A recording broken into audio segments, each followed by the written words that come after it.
저는 오늘 더욱 큰 은혜라는 제목으로 함께 말씀을 듣겠습니다. 우리가 자꾸 이렇게 은혜를 잃어버리고 또 인생의 힘든 이유 중에 하나가 뭐냐면 이 갈등 관계 때문에 그렇습니다. 예를 들어서 우리 직장에서도 뭐 상사나 동료 이렇게 갈등이 없으면 일이 힘들어도 신나게 일할 수 있어요. 그런데 아무리 좋은 직장이라도 상사하고 같이 일하는 사람하고 자꾸 이렇게 걸기작거리면 그러면 행복할 수가 없어요. 그 직장을 떠나고 싶어요. 뭐 직장뿐이겠습니까? 막 가정이나 모든 우리의 공동체, 교회에서도 마찬가지입니다. 우리 교회에 생활이 힘든 게 바로 이 갈등 때문에 그래요. 여러분, 교회를 떠나는 사람이 신학과 교리 때문에 떠나는 경우는 거의 없습니다. 우리 목사님이나 성도님과의 갈등이 있어서 그것 때문에 결국 은혜가 떨어져서 이제 결국은 교회를 옮기기도 합니다. 그런데 오늘 이 야고보에 의하면 은혜가 떨어지는 이유가 보통 우리는 다 남에게 탓을 돌립니다. 누구 때문에 그렇다 그러는데 야고보는 그렇지 않다고 그래요. 1절을 다 같이 읽어봅니다. 시작. 너희 중에 싸움이 어디로부터 다툼이 어디로부터 나느냐. 너희 지체 중에서 싸우는 정욕으로부터 나는 것이 아니냐. 자, 여기 싸우는 정욕 그랬어요. 세번역에서는 육신의 욕심 그랬습니다. 정욕, 욕심. 꼭 성적인 것만을 말하는 게 아니고요. 이 정욕은 바로 강한 인간의 욕망이에요. 자기 자신을 고집하는 그러한 자기 원하는 대로 되어야 한다는 그런 고집입니다. 그러니까 겉으로 객관적으로 볼 적에는 참 좋은 일도 정욕이 될 수 있다는 거죠. 심지어는 주의 일도 정욕이 될 수 있다는 거죠. 여러분, 골프 요새 대부분 웬만하면 다 치더라고요. 굉장히 좋은 운동이고 또 우리 생활 수준이 높아지니까 아주 좋은 그런 취미로 많은 사람이 받아들입니다. 또 뭐 사업하는 사람 이런 분들은 서로 거기서 사람과의 만남을 가지기도 합니다. 그런데 그 골프가 아무리 좋아도 그냥 자기 하는 일이나 집안일이나 자녀 양육이나 이런 것까지 다 그냥 팽개치다시피 해놓고 무슨 일 있어 나는 골프 치겠다. 그러면 어떻게 돼요? 그게 바로 정욕이 된다는 거죠. 뭐 그런 경우는 우리의 삶에 얼마든지 있을 수 있어요. 근데 문제는 이 정욕이라는 게 정욕이 되면 절대로 만족을 할 수가 없다는 거예요. 계속 우리로 하여금 불만족을 가져다 주는 거예요. 그래서 2절에 이 야고보가 얼마나 진짜 하나님의 그 계시를 받아가지고 똑똑하게 말씀하는지 이렇게 얘기하죠. 너희는 욕심을 내어도 뭐예요? 얻지 못하고 그랬어요. 욕심이나 정욕이나 다 같은 얘기입니다. 인간의 욕망이 아무리 그걸 추구해도 얻지 못하고 심지어는 살인하여 시기하여도 능히 취하지 못함으로 다투고 싸우는도다 그랬어요. 즉 우리가 이 정욕에 채워지지 않는 이유는 내 마음대로 저 상대방이 반발하기 때문일 수도 있어요. 그러나 더 확실한 이유는 바로 이 정욕이라는 이 자체가 인간의 이 죄성이 아무리 스스로 채우려고 해도 만족할 수가 없는 속성이 있기 때문에 그렇습니다. 우리가 가족 부양을 위해서 돈 버는 일 정말 필요한 일이죠. 그렇죠? 돈이 그 자체가 악한 게 아닙니다. 돈을 더 자꾸 추구하는, 돈을 사랑하는 것이 일만하게 뿌리라고 그랬거든요. 근데 이 필요한 일이지만 이것이 정욕이 된단 말이죠. 그러면은 계속 돈을 벌어도 만족을 못해요. 그러니까 뭐요? 더 돈을 이렇게 자꾸 추구하게 되는 거죠. 그래서 우리가 여러 번 얘기를 듣는 거지만 이 필요냐 아니면 정욕이냐, 욕심이냐, 영어로 말하면 need냐 아니면 greed냐, 이 차이를 잘 알고 구별하는 것이 우리 신앙이나 또 우리들의 일상생활에 굉장히 중요한 요소라는 것이죠. 그러니까 우리는 내 필요를 체험받는 쪽으로 생각하면 행복할 수가 있고 만족할 수가 있는데 필요가 아니라 정욕을 자꾸 구하는 거예요. 그러면 이 정욕에는 항상 다툼이라는 부작용이 따르게 되죠. 더 얻으려다 보니까 싸울 수밖에 없어요. 싸워도 근데 얻을 수가 없다는 게 이게 딜레마예요. 여러분, 부부관계도 그렇잖아요. 우리 아내가 자꾸 남편한테 여보 좀 나 좀 사랑해 주세요. 나를 좀 인정해 주시고 관심을 가져주세요라고 자꾸 잔소리를 하고 바가지를 긁어가지고 그래서 남편한테 사랑받는 여자를 저는 아직도 본 적이 없어요. 그렇죠? 또 남편도 마찬가지예요. 남편도 아내한테 좀 나를 좀 존경해 줘. 성경에 뭐라고 그랬어? 아내들이여 남편에게 복종하라고 그러지 않았어? 그리고 성경을 아내 코에다 갖다 놓고 복종하라고 그랬잖아. 복종을 해. 그렇게 해서 여러분 아내가 남편을 존경하고 복종하는 경우도 사실상 거의 못 봤어요. 그렇죠? 싸워도 얻지 못한다. 그럼 그 해결책이 뭐냐? 야고보는 간단히 얘기합니다. 아까 4장 2절에 뭐라 했냐면 너희가 얻지 못하면 구하지 아니하기 때문이요 그랬어요. 여기서 이 구한다는 게 뭐예요? 바로 하나님한테 구해야 되는데 전능하시고 다 주실 수 있는 하나님께 구하지 않고 자꾸 우리는 사람에게 자꾸 뭐예요? 구하는 거예요. 은혜는 하나님한테 나오는데 자꾸 우리는 사람에게 구하는 거예요. 사람은 한계가 있어요. 사람은 그렇게 우리를 채우려고 하는 마음도 없지만 또 능력도 없거든요. 그래서 하나님께 그 진정한 우리의 필요를 채우시는 분은 하나님이신데 하나님께 구하려고 하지 않고 자꾸 우리는 싸워서 다퉈서 취하려고 하니까 얻지 못하는 것이다. 여러분 그 544장 찬송 보면 울어도 못하고 힘써도 못하고 참아도 못한다 그러고 뭐라 그랬어요? 믿으면 하겠네 그랬어요. 그 믿음이라는 게 뭐예요? 바로 하나님을 의지하는 거예요. 우리가 믿는다는 건 믿습니다가 믿음이 아니라 철저하게 하나님을 의지하는 거예요. 하나님이 나에게 채워줄 수 있다고 그렇게 믿고 하나님을 의지하는 게 그게 바로 믿은 거예요. 나를 의지하는 게 아니라 하나님을 의지하는 거죠. 오늘 진짜 우리의 마음에 하나님이 자리를 잡으시면 저와 여러분은 하나님의 그 풍성한 은혜 가운데 거함으로 다투고 싸울 필요가 없고 모든 필요를 하나님이 채워주시는 삶을 살 수가 있다 하고 야고보는 말씀하는 것이죠. 여러분 그 톨스토이가 이제 하나님을 믿고 난 다음에 완전히 달랐어요. 진짜 얼마나 위대한 작가입니까? 세계적인 명작을 써낸 분이에요. 그런데도 그 마음에 채워지지가 않은 거예요. 위대한 그 문학가였지만 문학을 만들어서 채워지지 않았는데 나중에 주님을 만났어요. 그래서 그때부터 진정한 인간의 행복을 경험을 하면서 교훈적인 그러한 책을 많이 썼어요. 그래서 그 톨스토이의 그 우화라든가 동화 같은 이야기가 우리 인생에 굉장히 좋은 지혜를 교훈을 가르쳐주고 있어요. 근데 재난의 원인이라는 작은 소설이 있어요.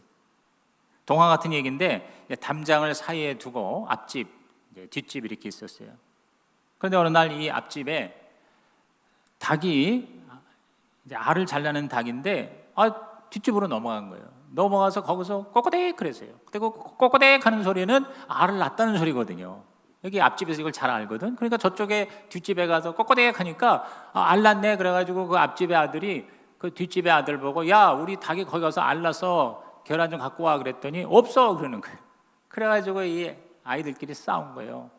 그런데 이 싸움이 이제는 엄마들끼리 싸우고 엄마들끼리의 싸움이 이제 아버지들끼리 싸우게 되었어요. 그래가지고 이 앞집의 아버지가 열을 받아가지고 그 뒷집에다가 불을 질렀네. 그런데 바람이 이쪽으로 부는 통에 앞집도 싹 다 타버렸어요. 순식간에 앞집 뒷집이 다 불로 다 타버린 거예요. 잿더미에 앉아가지고 하룻밤을 지내면서 반성을 하는 거예요. 도대체 뭐 때문에 이런 일이 생겼나? 여러분 계란 때문에 그런 일이 생겼을까요? 아니죠. 그 인간 속에 있는 그런 그 깊은 곳에 있는 이런 욕심 또 자존심, 교만함, 오만함 이런 죄의 원인이 되는 그 죄성 이것이 그 엄청난 재난을 만들어서 제목이 재난의 원인이라 그랬어요. 다시 말해서 우리에게 재난이 다가오는 대부분의 것들이 뭐냐면 결국 우리가 스스로 자초하는 것이다. 실패하는 원인이 있다면 지나친 욕심 때문이고 고민이 있다면 쓸데없는 교만 때문이고 불의함이 있다면 불신앙 때문이라는 것을 톨스토이가 우리에게 말해주고 있습니다. 오늘 저와 여러분은 다 감당할 수 없는 죄인인 인간에게 구하지 말고 우리 하나님께 나아가서 구하는 자가 되어요. 필요한 게 있으면 하나님께 나와서 하나님께 요청하라는 거죠. 하나님은 우리를 얼마든지 주실 수 있기를 원하실 뿐만 아니라 또 주실 수 있는 능력도 가지고 계시다는 거죠. 그래서 성경은 주님은 구하라 너희에게 주실 것이요 찾으라 찾을 것이요 두드리라 그러면 열릴 것이라 그랬어요. 우리 하나님 앞에 나와서 구하는 거예요. 그런데 또 생각보다 하나님이 이미 저와 여러분에게 주신 게 얼마든지 있어요. 이미 주신 게 너무 많아요. 그걸 찾으라는 거예요. 행복의 비결을 이미 우리에게 주셨어요. 저와 여러분이 눈을 뜨고 찾으면 우리가 행복하게 살아갈 수 있는 하나님의 자원이 얼마나 많은지 몰라요. 그러니까 그런 걸 찾아서 우리가 어떻게 해요? 감사하고 기뻐하고 그리고 행복하게 살 수 있다는 거죠. 그리고 두드리라는 건 뭐냐? 우리들의 어떤 역할이에요. 하나님의 역할이 있고 우리의 역할이 있어요. 하나님이 주신 걸 가지고 우리가 만들어내라는 거예요. 우리가 창조해 나가라는 거예요. 아이고 기도를 했는데도 안 되는데요, 이렇게 얘기하는 분이 계시죠. 내가 그렇게 기도했는데도 안 되는데요. 여기에 대해서 야고보가 답을 주고 있습니다. 3절이 그 답입니다. 3절 다 같이 읽습니다. 시작. 구하여도 받지 못함은 정욕으로 쓰려고 잘못 구하기 때문이라. 열심히 구했는데도 받지 못하는 이유는 뭐냐? 역시 정욕의 문제라는 거죠. 정욕으로 쓰려고 잘못 구합니다. 그랬어요. 근데 이 정욕이라고 하는 게 뭐 욕심도 되지만 또 한편으로는 우리의 내적인 동기예요. 그 구하는 이유가 뭐냐? 이유가. 그래서 영어 성경에는 영어로 wrong motives 그랬어요. wrong motive가 뭐예요? 잘못된 동기. 모티브가 바로 내적인 동기거든요. 그러니까 우리에게 있어서 어떤 사람은 100억이 필요일 수 있으나 어떤 사람은 10만 원도 욕심일 수 있어요. 욕정일 수 있어요. 우리들의 이 마음의 내적 동기는요, 그 사람하고 하나님만 아는 거예요. 여러분, 사기꾼이 얼마나 처음에 정말 사람이 볼 때는 멋있게 얘기합니다. 그러나 그 마음에는 뭐요? 잘못된 동기가 있잖아요. 우리는 그걸 모르잖아요. 하나님은 아신다는 거죠. 그러므로 저와 여러분이 하나님께 구할 때에는, 사람에게 구할 때는 속일 수 있어요. 그러나 하나님께 구할 때에는 내 마음의 내적인 동기를 하나님이 다 아시니까, 예를 들어서 내가 크게 성공하길 원한다 그러면 그 성공하려고 하는 이유가 뭐냐? 그 동기가 하나님 보실 때 합당하면 하나님은 그걸 필요로 여기시고 저와 여러분에게 반드시 응답해 주실 줄로 믿는 것입니다. 저와 여러분의 필요를 채워주실 줄로 믿는 것입니다. 직장에서 우리가 승진을 위해서 기도할 수 있고 기도해야 됩니다. 승진은 필요한 겁니다. 맨날 말단 직원으로 살 수는 없잖아요. 그런데 그 승진이 진짜 가족을 위해서 또 하나님의 영광을 위해서, 야 정말 하나님의 사람은 저렇게 남보다 머리가 되고 꼬리가 되지 않는구나, 뭐 이렇게 하나님께 영광을 돌리는 것, 순수하게 그것이 목적이라면 우리 하나님께서 정말 남다르게 그렇게 세워주실 것이에요. 하나님이 높이면 낮출 자가 없다고 그랬거든요. 그런데 그 마음에 그것이 정욕이 되는 경우도 있죠. 예를 들어서 내가 저 친구보다 어떻게든지 내가 빨리 승진해야 돼 라고 하는 어떤 경쟁의식이라든가, 아니면 어떤 자기의 그 야망을 이루기 위한 그러한 수단으로서 생각할 때 여러분 그것이 정욕이 되고, 그러면 뭐요? 하나님이 그것을 채우실 수가 없다는 거죠. 왜? 그 사람을 위해서라도 나중에 망하는 길이기 때문에 채워지지 않는다는 겁니다. 아주 좋은 일 중에 하나가 뭐예요? 우리가 진짜 영혼을 구원하는 일, 특히나 여러분의 우리 가정에서 배우자가, 우리 자매들이 예수를 잘 믿는데 남편이 예수 안 믿을 때 정말 얼마나 그 남편이 주님께 돌아오기를 원해요.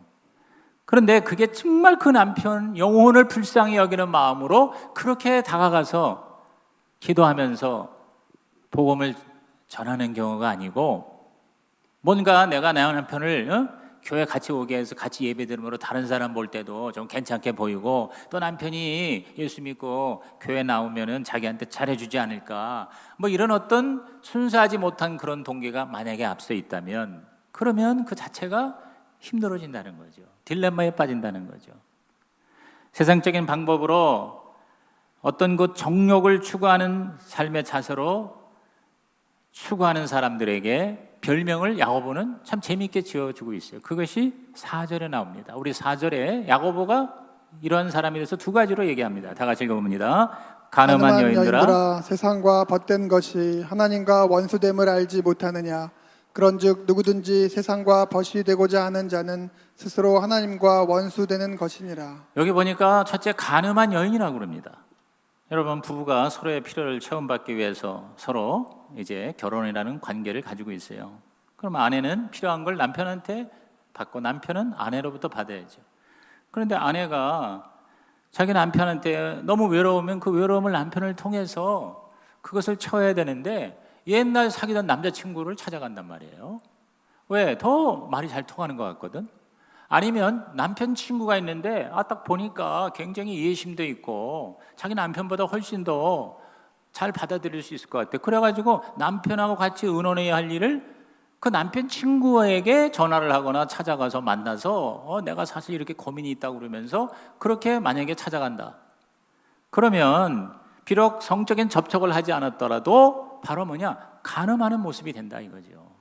그걸 여기서 야고보가 얘기하면서 마찬가지로 하나님이 우리의 필요를 채우시는 분인데 그 하나님께 찾아가서 그 필요를 하나님 앞에 구하지 아니하고 자꾸 세상적인 거를 취하는 거예요. 세상적인 방법이나 세상적인 그러한 욕구를 자꾸만 추구한다면 이것은 영적인 간음과 같은 것이라고 야고보는 말씀하고 있는 거죠.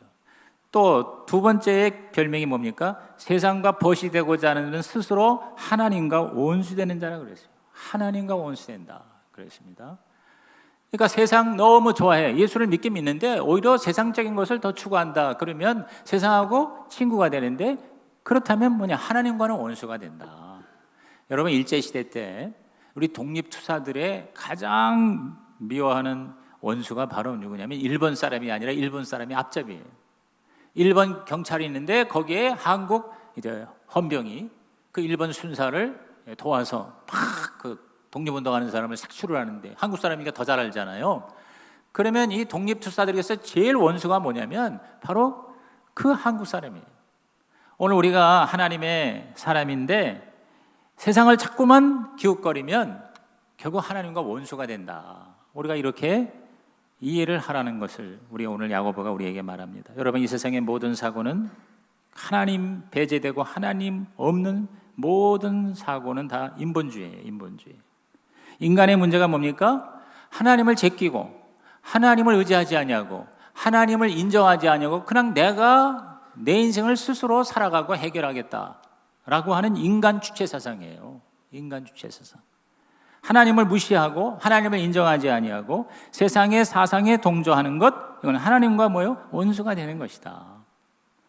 그래서 우리가 예를 들어서 동성애라든가 지금 성경에서 그 많은 명백한 하나님의 우리에게 요구하신 진리가 있어요. 이거를 우리가 그냥 인권이다. 인간이 인간답게 살자. 그래서 세상에서 뭐라고 가르쳐요? 너가 주체적으로 살아라. 주도적으로 살아라. 그래서 동성애라든가 또 간통죄 폐지 이래가지고 지금 우리나라도 이제는 죄가 되질 않아요. 성폭행이나 이런 거는 엄하게 다스릴지 몰라도 외도하거나 자기들끼리 서로 좋아서 한다? 간음한다? 성경에는 분명히 십계명에 간음하지 말라고 그랬는데 세상에서 뭐라고 하냐면 그거 자기 살 권리다. 자기가 좋아하면 되는 거다. 이게 뭡니까? 하나님을 전혀 배제한 채 인간의 자기 스스로를 얘기하는 거예요. 이것이 사실 하나님 앞에 죄가 된다는 거거든요. 요새 낙태 문제가 심각한데 이런 것도 우리는요 하나님을 생각하고 하나님과의 관계 안에서 이런 것들을 풀어나가면 간단 명료한 거거든요. 저는 요새 우리나라가 이 북한을 품는 것에 대해서 반드시 우리는 북한을 품어야 됩니다. 저 북한을 계속 저렇게 놔둘 수는 없죠. 단지 그 핵이 무서워서 우리가 거기서 뭔가 그런 것보다는 지금 지구상에 유일하게 분단된 나라고 좀 잘 살면 그냥 둘이 갈라진 상태로 살아도 돼요. 근데 갈수록 절망적인 상황이고 그래서 우리는 기도하고 품는 거는 좋아요. 그러나 북한식의 북한이 그 이야기하는 대로 이 나라가 통일된다? 절대 우리는 용납할 수가 없다는 거예요. 여러분들 동의하십니까? 여러분 북한은 뭐냐면 주체 사상이거든요. 전혀 하나님을 신을 인정하지 않습니다. 가장 절망적인 영적 암흑의 나라가 북한이에요. 저와 여러분이 만약에 이 나라를 통일 국가를 바라보고 위해서 기도한다면 저는 요새 날마다 그런 기도를 해요. 하나님, 어떤 일이 있을 때 이 나라는 첫째 자유, 둘째 민주, 셋째는 복음이에요. 그래서 나는 아예 그렇게 이름을 붙여서 기도합니다. 자유, 민주, 복음적인 통일 국가가 되게 하여 주시옵소서. 여러분도 이렇게 분명한 하나님 앞에 하나님의 가치관을 가지고 기도하는 저와 여러분이 되시기를 주님의 이름으로 부탁드립니다. 그러면 이제 두 번째로 이 야고보는요 그냥 이렇게 은혜 떨어지는 삶이 아니라 또 내가 만족하고 내가 생각하는 그런 은혜가 아니라 진짜 하나님의 은혜를 받으라는 거예요. 그게 바로 더욱 큰 은혜. 시작. 더욱 큰 은혜입니다. 자, 야고보서 4장 6절을 큰 소리로 시작. 그러나 더욱 큰 은혜를 주시나니 그러므로 일렀으되 하나님이 교만한 자를 물리치시고 겸손한 자에게 은혜를 주신다 하였느니라. 자, 여기 보니까 더욱 큰 은혜. 시작. 더욱 큰 은혜. 더욱 큰 은혜라고 했어요. 영어로 more grace예요. more grace. 영어로 되니까 좀 더 이렇게 단순하게 다가와서 저는 Lord, let me have more grace. Give me more grace. 주님, 은혜를 더하여 주세요. 더욱 큰 은혜를 주세요. 그랬어요. 전체 야고보서의 흐름은 뭐냐면요, 우리가 믿습니다 하는 믿음만 가지고는 진정한 하나님의 은혜를 누릴 수가 없다는 거예요. 거기에 행함이 들어가야 된다. 그 행함이 들어갈 때 진짜 은혜, 더욱 큰 은혜를 우리는 받고 누릴 수가 있다 하는 거죠. 여기서 이 은혜라는 게 뭐냐면 그냥 내가 생각할 때 기분 좋은 게 은혜가 아니라 이건 하나님의 선물이에요. 이 헤세드라고 하는 이 은혜라는 말은 말 그대로 하나님의 무조건적 사랑이고 그리고 선물이에요. 오늘 저와 여러분이 엄청나게 많은 하나님의 선물이 있어요. 예수 안에. 예수 안은 완전히 선물 종합 세트예요. 선물 보따리가 예수예요. 한번 따라합시다. 예수님은 하나님의 선물 보따리다. 이게 뭔 소리냐. 여러분 이거가 이해가 되고 이것이 실감이 나야 돼요. 그 중에서 막 골라보니까 최고의 선물은 뭐냐면 구원의 은혜예요. 구원의 은혜. 왜? 어느 누구도 내 스스로나 또 다른 사람이 힘을 빌어서나 인간은 구원을 받을 수가 없는데 하나님은 그냥 선물 보따리를 우리한테 안겨주셨는데 그 중에 넘버원이 구원의 선물이다. 동의하시면 아멘 하십시다. 구원 받는 거 이게 엄청난 은혜예요. 사실 이 은혜 안에 모든 게 다 들어가 있어요. 이것만 진짜 확실하다면은요 다른 건 사실 문제가 되지를 않아요. 근데 이게 희미하니까 자꾸 우리는 딴 걸 바라보는 거예요. 자꾸 다른 거를 더 추구하고 또 다른 어떤 사소한 것에 죽겠네 살겠네 이렇게 하게 되는 거예요. 오늘 저와 여러분이요 정말 이 more grace, 정말 하나님의 더욱 큰 은혜에 여러분의 믿음의 시선이 집중되기를 주의 이름으로 축원합니다. 그러면 이 더욱 큰 은혜 이건 어떻게 받느냐? 여기에 대해서도 야고보는요 아주 친절하게 네 가지로 오늘 여러분에게 소개하고 있습니다. 첫째가 7절에 나옵니다. 다 같이 읽습니다. 시작. 그런즉 너희는 하나님께 복종할지어다. 마귀를 대적하라. 그리하면 너희를 피하리라. 우리가 더욱 큰 은혜를 받는 첫 번째의 조건은 뭐냐면 하나님 편에 서는 거예요. 따라합시다. 하나님 편에. 하나님 편에 복종할지어다. 이게 뭐냐면요 완전히 하나님께 항복. 여기 submit yourself. 이 submit라는 게 뭐냐면 항복이에요. 우리가 하나님의 더욱 큰 은혜를 얻으려면 하나님 앞에 완전 누가 그런 얘기 했어요. total surrender라고 영어로 전적 항복이에요. 그러니까 하나님 앞에 완전히 항복하는. 그게 바로 뭐냐면 세례고 그게 예수 영접이에요. 나는 이제 죽었습니다. 나는 죽고 예수님이 살았습니다. 나는 이제 항복. 완전히 우리 하나님 편입니다. 하나님이 알아서 해주세요. 이게 바로 뭐예요? 더욱 큰 은혜를 받는 첫 번째의 조건이라는 거죠. 저와 여러분이 진짜 예수님께 항복하면은요 온갖 갈등은 사라지게 돼 있어요. 오늘 진짜 주님 안에서 자유함을 누리시기를 주의 이름으로 축복합니다. 어느 편에 설 것인가 이거를 확실하게 정해야 돼요. 그러니까 여러분이 매사 이제 하나님을 믿는 것부터 하나님 편에 서는 거지만 우리의 삶에서 어떤가를 결정할 때 항상 뭐냐면 하나님 편에 설 때 우리는 안전하다는 거죠. 하나님이 책임져 주시기 때문이라는 거죠. 아멘입니까? 근데 자꾸 우리는 양다리를 걸치려고 그러는 거예요. 주일에는 하나님 편에 있다가 평일에는 또 세상 편에, 정욕 편에, 마귀 편에 자기도 모르게 거기 앉아 있는 거예요. 그러니까 맨날 힘든 거예요. 이왕 예수 믿는 거 저와 여러분 진짜 완전 하나님께 항복하고 하나님 편에 서시기를 주의 이름으로 축원합니다. 이게 우리가 다 아는 얘기인데요. 남북전쟁 때 북군의 어떤 군인이 겁이 많아. 전쟁하다가 막 남군, 북군 총알이 왔다 갔다 하니까 이거 자기가 죽을까 봐 차라리 그냥 가서 항복을 하면 목숨은 사는데 그러니까 어떻게 했냐면 이 북군이 웃도리는 북군을 입고 아랫도리를 남군 바지를 어디서 훔쳐가지고 입은 거야. 그러니까 이제 총알이 왔다 갔다 할지 이렇게 딱 보고 이제 북군인 줄 알고 이제 살려주고 남군인 줄 알고 총을 안 쏘려고 글쎄 옷을 짝짝이로 입은 거 있죠. 그러고 나가는데 제일 먼저 죽었어요. 그리고 한 방 맞아 죽을 걸 여러 방 맞아 죽었습니다. 왜냐하면 북군이 이렇게 보니까 아랫도리가 남군이 아니까 아랫도리를 향해서 총을 쐈어요. 남군이 이렇게 보니까 북군 웃도리를 입은 거야. 그러니까 어떻게 해요? 북쪽에다가 북쪽이랬는데 웃도리에다가 총을 쏜 거예요. 그러니까 한 방 맞아 죽을 걸 여러 방 맞아 죽은 거예요. 뭐 우스갯소리로 웃으라고 하는 얘기인지는 모르겠는데 그러나 거기에 어떤 진리가 있지 않습니까? 오늘 저와 여러분이 완전히 하나님의 군복을 입어야지 절반은 하나님 복을 입고 아랫바지는 사탄 복을 입고 그러고 돌아다니다가는 어떻게 해요? 완전히 망하는 거예요. 오늘 자신의 영적인 모습을 한번 살펴보세요. 여러분은 철저하게 예수 그리스도의 옷을 아래부터 밑에까지 머리부터 발끝까지 덮으시기를 주님의 이름으로 축원합니다. 하나님 편에 섭시다. 시작. 하나님 편에 섭시다. 두 번째는 하나님 편에 그냥 서서 멀쩡하게 있는 게 아니라 하나님께 더 가까이 가라는 거예요. 따라합시다. 하나님께 가까이. 자, 야고보서 4장 8절 상반절에 뭐라고 그랬어요? 하나님을 가까이 하라. 그래야면 너희를 가까이 하시리라 그랬어요. 그러니까 내가 하나님을 가까이 하는 의도적인 행동이 있어야 돼요. 노력이 있어야 돼요. 그러면 가까이 하신다. 뭐 성경에 너는 내게 부르짖으라 내가 응답하리라 하는 말씀부터 시작해서 구하라. 반드시 너희가 하나님께 오면 내가 너에게 다가가리라. 여러분 하나님께 가까이 가는 게 필요해요. 하나님께 가까이 가는 게 뭐예요? 기도와 예배예요. 그래서 예배의 자리, 기도의 자리, 목장의 자리 여기를 열심히 나가면 절대로 우리는 실족하지 않는다. 여러분 더 큰 은혜는 뭐예요? 가까이 하는 사람이 받는 거예요. 자주 만나는 사람에게 선물을 하나님은 주시는 거예요. 어쩌다가 1년에 한 번 오는 사람에게 주시겠어요? 매일 새벽에 나오는 사람을 더 주시겠어요? 그거는 상식적으로 합리적으로 생각해도 명백한 사실이에요.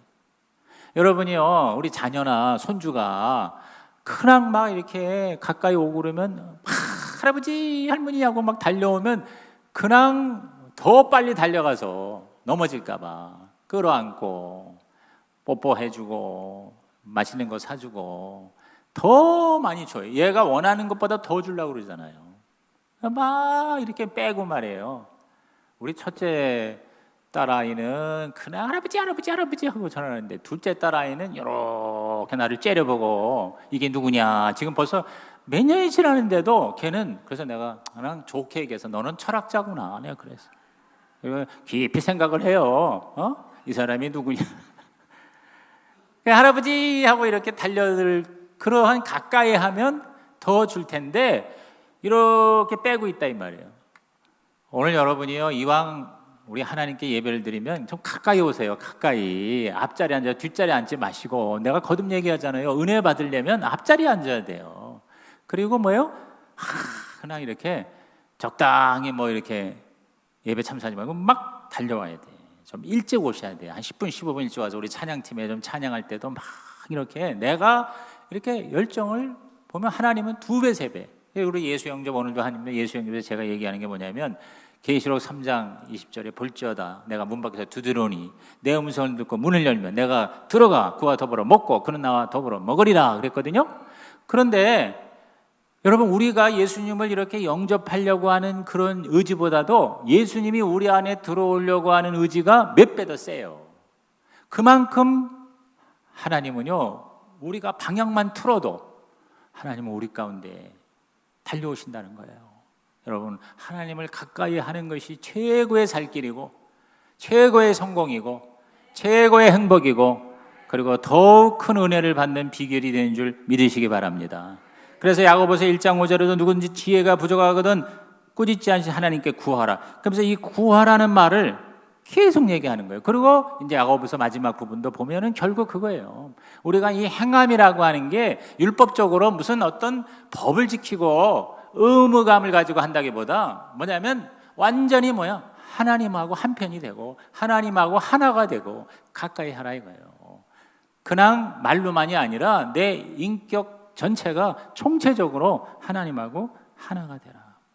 오늘 저와 여러분께서 예배의 자리, 기도의 자리, 목장의 자리를 그냥 꾸준히 참석을 하시면요 하나님을 가까이 하는 비결이 되고 그렇지 않은 사람보다 더 큰 하나님의 은혜 가운데 거하게 될 줄로 믿습니다. 최고로 하나님께 가까이 하는 길은요, 주님이 원하시는 영혼 구원이에요. 뭐라고 그랬어요? 모든 족속으로 제자를 삼으라 하면서 볼지어다 내가 세상 끝날까지 너희와 항상 함께 하리라 그랬어요. 다시 말해서 복음을 들고 가는 제자들에게 주님은 항상 함께 하신다. 가장 가깝게 하신다. 왜? 가장 하나님이 원하시는 일이고 이 땅에 오신 목적이고 마지막 남기신 유언이기 때문에. 그러므로 오늘 저와 여러분께서 진짜 우리 하나님이 저와 여러분과 24시간 동행하는 더 큰 은혜, 최고의 은혜, 진짜 은혜를 받아 누리시기를 주님의 이름으로 축원합니다. 축원합니다. 세 번째로는요, 8절에 하반절에 뭐라고 그랬어요? 죄인들아 손을 깨끗이 하라, 마음을 성결하게 하라 그랬어요. 마음을 성결하게 하고 손을 깨끗이 하라. 이게 무슨 얘기입니까? 우리의 내면 세계를, 우리들의 성품을 우리 주님처럼 성결하게 하라. 그러면 그 자리에 은혜가 쏟아지는 거예요. 하나님의 은혜는 깨끗한 그릇일수록 더 많이 임하게 돼요. 그리고 손을 깨끗이 한다는 게 뭡니까? 바로 생활 방식이죠. 저와 여러분의 행위를 말하는 거예요. 이거는 뭐냐면 우리가 아주 우리 세속적인 말로 한다면 습관이 되라는 거예요. 저와 여러분의 생각하는 거나 말하는 거나 행동하는 것이 습관이라는 게 뭐예요? 무의식적인 행동이에요. 의식적인 노력을 통해서 무의식적인 습관이 되게 하는 것, 이것이 최고입니다. 여러분, 우리가 은혜를 받는다는 걸 자꾸 여러분께서 뭐 어떤 집회에 참석해서 뭐 불을 받고 그다음에 막 안수를 하니까 뜨끈뜨끈해져. 여러분, 그것도 필요해요. 근데 그거는 오래 못 가고요. 그거는 그냥 매니페스테이션, 나타나는 현상일 뿐이에요. 최고의 은혜는 뭐냐면 저와 여러분의 인격과 존재와 삶의 생활 방식이 하나님과 동행하고 하나님이 함께하고 하나님이 필요 때마다 항상 수시로 공급하시는 그러한 삶이 진짜 은혜 중에 은혜인 줄로 믿는 것입니다. 그러기 위해서 어떻게 하냐면요, 내가 습관을 들여야 되는 거예요. 여러분, 이 세상도요, 좋은 습관 그러면 뭐예요? 좋은 인생이 되잖아요. 나쁜 습관 나쁜 인생이 되는. 여러분, 술 담배라는 게요, 하루아침에 그게 되는 게 아니에요. 습관이에요. 처음에 한두 번 나가서 담배 피다가 그 다음에 뭐예요? 계속 나중에는 자기도 모르는 사이에 담배가치가 입에 들어가는 거예요. 이거 완전히 생활이 되는 거예요. 술 생활이 되는 거예요. 요새 뭐 마약 문제로 심각한데 왜 그래요? 바로 습관이 돼서 그래요. 그러니까 우리가 친구를 참 잘 만나야 됩니다. 왜? 다 친구 때문에 그렇거든요. 오늘 저와 여러분의 최고의 친구가 예수님이 되시길 바랍니다. 그러면 늘 주님하고 친구가 될 때 그 친구를 닮아가는 거예요. 근데 예수님은 악이라고는 전혀 존재하지 않아요. 예수님은 나쁜 거는 하나도 없어요. 그러니까 예수님하고 친하고 예수님하고 가까이 하면 점점 우리는 어떻게 돼? 예수님의 좋은 것, 진짜 더 큰 은혜를 자연스럽게 받게 된다. 동의하시면 아멘 하시기 바랍니다. 그래서 정말 저와 여러분이 처음에 이렇게 힘들어도, 예를 들어서 기도라는 것도요, 가만히 앉아있는데 어느 날 하나님이 막 지나가다가 불을 떨어뜨려서 기도자가 되는 게 아니에요. 내가 기도의 자리를 나가야 돼. 예수님처럼 기도가 습관이 되게 해야 돼. 처음에 힘들어. 새벽에 나오는 게 죽겠어. 그러나 하다 보면 나중에는 죽겠는 게 아니야. 자연스러운 게 되는 거예요. 얼람을 켜지 않아도 딱 시간이 되면 눈을 뜨게 돼요. 그리고 그냥 마치 이 닦듯이 세수하듯이 자연스럽게 교회 나와서 하나님 앞에 기도를 하게 되는 거예요. 할렐루야. 여러분, 이게 뭐야? 이게 정말 은혜예요. 누가 뭘 했다 안 했다, 누구 때문이다, 누가 나한테 은혜를 줬다, 상처를 줬다 이래가지고 업다운이 되는 게 아니라 여러분이 이렇게 이른바 이 임계점이라고 그러죠. 물이 끓는데 그 임계점을 뛰어넘는 거예요.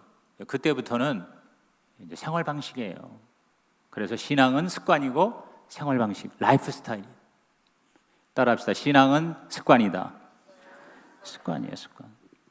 그리고 마지막 네 번째에 이렇게 얘기합니다. 자, 9절 10절을 크게 읽습니다. 시작. 슬퍼하며 애통하며 울지어다. 너희 웃음을 애통으로 너희 즐거움을 근심으로 바꿀지어다. 주 앞에서 낮추라. 그리하면 주께서 너희를 높이시리라. 자, 여기서 얘기하는 건 회개와 겸손이죠. 회개와 겸손이. 우리가 하나님의 더 큰 은혜를 받는 거는 바로 슬퍼하고 애통하고 울라. 아니, 이게 뭐 이렇게 살라는 얘기야?